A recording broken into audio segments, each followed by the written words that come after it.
This is the 4Ps, episode 138, January 2021. And allow me to be the last to wish you a happy new year as we return to the routine this week. I'm honestly not sure that I feel any more relaxed or rested than I did heading into the break, the holiday.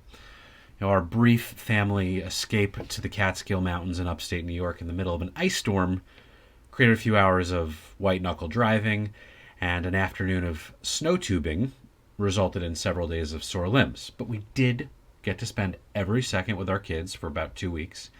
We enjoyed some New Year's Eve Mexican cuisine, and we beat the crap out of a COVID-19 piñata, which was a lot of fun and symbolic. I think I read 4 books. I binged all the seasons of Schitt's Creek, as well as the entire season 3 of Cobra Kai in like 6 straight hours. And we grew some homemade healing crystals. Science. The 4Ps. Professional. Political. Practical. Personal. Unfortunately, seeing so many Christmas and New Year's Eve social media posts with gatherings of others, family, and friends was a bit infuriating and frustrating, especially as our numbers begin or continue to climb. And I'll just say this, that unless you're an essential worker, or if you get COVID at this point, you're an idiot. All right, so something personal. As a physician, my wife actually gets, finally, her first of 2 COVID vaccines this week, which is both comforting and a little bit sobering. The reality for the rest of our family is that a vaccine is still many months away, if not even longer, right? And while we know that COVID has not been nearly as damaging for children, the newer strain that has been much more contagious does appear to be more harmful for children than previous strains, at least on first studies. There hasn't even been any testing for the vaccine for kids yet, or at least for kids under the age of 12. Realistically, it could be a year or more before we will really be ready to administer vaccines to kids. Meanwhile, the wealthiest of our fellow citizens are already paying to jump the line, and the vaccine black market is alive and well. Hooray, capitalism. I think as we head into the year as well, I've just got very mixed feelings about the year ahead in sports, which was something that I would normally be really looking forward to and counting down the start of baseball season and the NCAA tournament. Leagues like the NBA and WNBA were initially able to keep the spread of the COVID virus under control when they were in their bubbles in Florida. But now that they've joined the likes of the NFL and MLB and college sports and extending beyond a more controlled environment, I have no idea whether or not the NCAA tournament is even going to happen in March and April. But we're now seeing COVID spread statistics and monthly data, daily, weekly figures exceeding what was spreading throughout our country even back when sports were canceled. Everything else was shut down in March. I'd love nothing more than to be able to send out the March Madness NCAA tournament pool emails in, 2 months from this week. But I'm couching my optimism with some reality. In the meantime, I'll probably have to get my gambling fix through my continued investments in Bitcoin. And if you haven't bought in yet, the revolution really is still just beginning. An increasing global instability it's happening now whether we like it or not. It's going to result in a further decoupling of national currencies from what has been a 200 plus year gold standard. And to quote the legendary William Jennings Bryan's 1896 Democratic National Convention speech, "You shall not crucify mankind upon a cross of gold." And something practical. One of the aforementioned books that I had read during the holiday break was The Lazy Genius by Kendra Adachi. It was a recommendation from one of the hashtag marketing Twitter friends that I follow. And it was inspiring enough for me to mention here and discuss in some greater depth. So here we go. For as long as I can remember, I've tried to live up to impossibly high expectations, right? Some have been expectations set by others, but most have been self imposed. High achievers struggle with this idea in many areas of our lives. But the key message in The Lazy Genius is that instead of trying to live up to what everyone else expects of us and from us, we should prioritize our own more basic needs and desires first, right? So we can put our energy and our passions into the parts of our lives that really matter to us and find easy shortcuts to make the rest simpler. Being a perfectionist is exhausting and lonely. As I was reading the book over the break, my wife actually interrupted me at one point to ask why I was taking notes, and the answer is because I don't want to miss anything important or screw it up.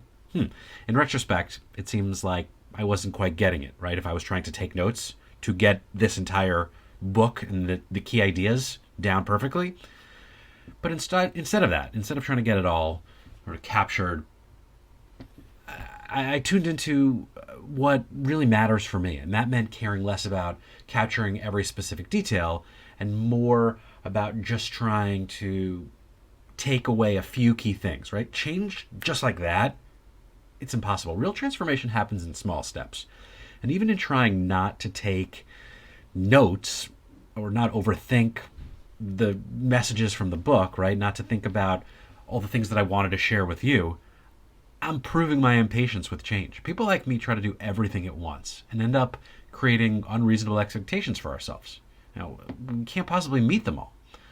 As a lazy genius, the goal is to value progress for its own sake, right? Some improvement is better than none. And if you love something, it's better to do it badly than to abandon it completely.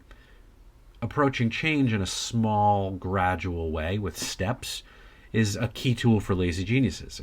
Here are a few key tips on how to do this from the notes that I did actually capture.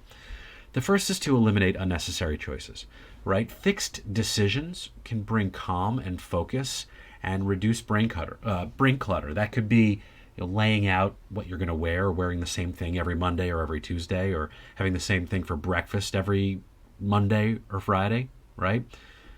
The next would be small amounts of planning, right? Small amounts of planning here and there can drastically reduce the amount of stress that we deal with on a daily basis, which is really another way of saying to create routines, right? The first two, whether it's decluttering or setting up some sort of pattern for yourself, it should be dynamic, not dogmatic, but they should be essentialized. It's kind of like prioritizing, but identifying what's essential to living a meaningful, satisfying life. And instead of running yourself ragged, trying to do everything and be everything to everyone, you'll be able to focus on what matters to you. And start small. All perfectionists are driven by an intense fear that they're going to fail. Perfectionists often use self-development strategies as yet another stick to beat themselves with. Of course, if you're like me, you may criticize yourself for not managing to implement all this great advice all at once. But it's important to surround yourself with good people who want to support you, who will make sure that when you fail, it's more manageable and not something that you should beat yourself up over. And the great thing is that vulnerability is it's kind of contagious. When you let your guard down with your friends or your family, you give them the space to do the same with you. Something political. And the Wall Street Journal ran a feature this week showing the differences in pandemic survival across lots of different countries and different regions. And to say that the United States has been terrible might even be sugarcoating it. And as the U.S. passed 350,000 deaths this week, approximately 1 in 990 Americans have now been killed by COVID. Just to compare, right? Denmark is 1 in 5,000. Finland is 1 in 11,000. Hong Kong and Liberia are 1 in 55,000. South Korea 1 in 63,000. New Zealand 1 in 204,000. Taiwan 1 in 3.4 million. So the UK, 1 in 910 people dead from COVID in the United Kingdom so far. Also, proving that world-beating right-wing led governments have no interest in the well-being for ordinary people. Societies that have managed this crisis with far greater success are more likely to share common trust and care for each other and have general education and discipline to follow the most basic safety measures and protocols. This pandemic has exposed deep dysfunction in our society, and it's becoming increasingly hard to feel pride living in a country where half the people are so selfish and delusional. 4 years of a President Trump finally coming to an end, but the Republican Party still holds a lot of power, and it's collectively between Trump and the Republicans resulted in a culture of highly uneducated, arrogant selfishness. And it's a direct result of this me centrism. And when the average citizen does not give a shit about the other, someone else, anyone else, especially if they're of another political party, you're witnessing the downfall of the American empire. And one thing is for certain: we cannot call ourselves the greatest nation on earth when our system is failing. Wait, I'm sorry, does failing seem harsh to you?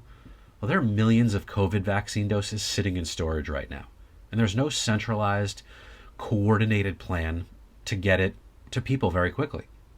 The US is falling behind in its vaccination campaign because federal officials left much of the planning to overstretched, overworked, exhausted local health officials and hospitals. 3,000 Americans are dying daily, and your Republican neighbors want to overturn an election in order to keep in power the one person responsible for this historic ineptitude. This is a new low with Republicans trying to reverse certified results that have been scrutinized by the courts. This is the tactic of dictators, and it should never see the light of day in our once great republic. What's happening in the Senate has nothing to do with polarization right now.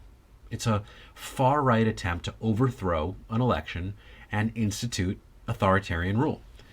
As Oregon Senator Jeff Merkley tweeted this past weekend, the frame of polarization absolves Republicans of being an extremist far-right authoritarian movement, and we can't let them off the hook. I feel like we have Darwinism working on two levels: COVID and Trumpism. 1 in 990 Americans are dead. Last week it was 1 in 1,000. What's an unacceptable number of people dying? 1 in 500, 1 in 250, 1 in 10? At what level do the people who are living their lives as if nothing is happening realize the burden of guilt that they should be carrying? It's unbelievable.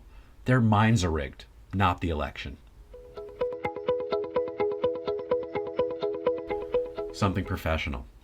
And with some time and space over the holiday break to compartmentalize the past year, as well as start planning a very different year ahead, I started to get a bit meta and thought about how valuable that time and space can truly be. Creating space, not filling space, is a great mindset to adopt, to really latch on to when heading into new challenges or resetting a calendar year. It should resonate with leaders as well as those looking to become leaders, because we all need space to grow and to develop, to cultivate ourselves, our productivity, as well as strengthen our relationships. British psychotherapist Derek Draper has espoused that for deep and meaningful reflection to happen, you actually need a few different kinds of spaces, right? There's temporal and physical space, that's time and location. But you also need relational space, which refers to the benefit of having someone else to just sort of bounce ideas off of.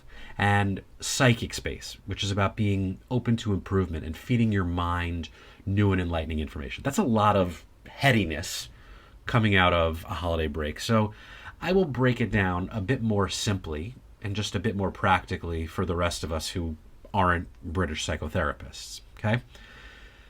The first is, well, we need a space for learning, adapting the right mindset, one that is receptive to growth. Being stubborn, closed-mindedness, they're crippling traits. And this includes making time as well as finding good places for helpful resources, mentorship, and self-improvement. The next is a space to connect with yourself, just looking within, checking in to see what's going on with both your body and your mind. What do they need? And the goal here is to make sure that you, and not your emotions, are in control. The space for sharing and relating will allow you to connect with others and build more meaningful relationships. We're only ever going to be as good as the people around us. And low levels of productivity and morale, high levels of stress and anxiety and depression, they can always be linked to issues that you have with other people around you. Now we get to the space to lead. And leadership is still a type of collaboration. It's dynamic. Mentorship and guidance and delegation are ways to help others grow and develop their skills. And you're putting positivity out there needs to be reciprocated by positivity as well as a willingness to learn on the other person's part. So if you can show trust, if you can show that you believe someone will do a good job, then you've got space to grow. If you've successfully built or created all these spaces, you'll have already created a space to be happy, to find contentment, to be proud of your accomplishments. But the ultimate space for which we should be constantly striving to create is that space to grow. This is different than that first space I mentioned earlier in terms of learning, because growth is about setting yourself up for your ideal future. It's about planning, then making decisions, minimizing distractions, saying no to the wrong paths, and understanding the opportunity costs. To be successful, it's not just about blocking off time to work, but blocking off time to make and create space. Have a great week, a great year. I'll talk to you soon.